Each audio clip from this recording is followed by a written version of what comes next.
Elle est l'avant-dernière d'une famille de 8 enfants et Lorianska a grandi à la Charbonnière entourée des siens.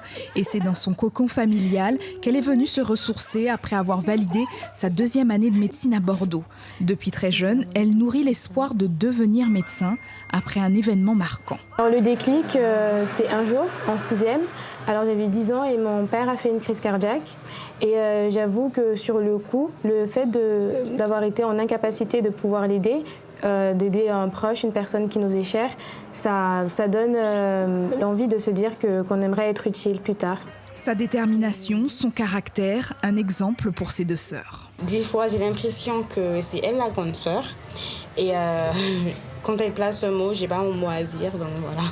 Elle est très drôle, parfois on se dispute comme toutes les sœurs et voilà, mais ça reste quand même une chouette sœur. D'un milieu modeste, c'est une jeune femme qui a foi en elle et en ses capacités. Après l'obtention de son bac S, mention très bien, elle commence ses études de médecine. Ses parents l'ont toujours soutenue, même s'ils ont eu quelques réticences à la laisser partir.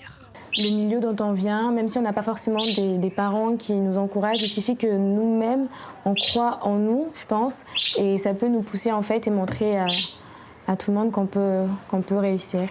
Grâce à Dieu, je suis content qu'elle arrive là.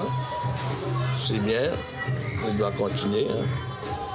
Ouais, pour moi, c'est une fierté. Ces vacances, c'est aussi pour elle un moyen de s'essayer dans le milieu médical.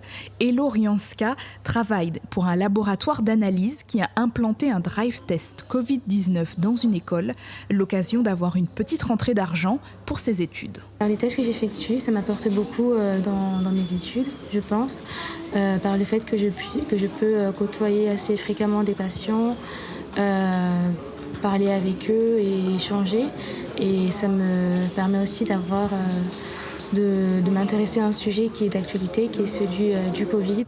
Il lui reste plusieurs années d'études et de spécialisation pour atteindre son objectif, devenir gynécologue et exercer à Saint-Laurent-du-Maroni.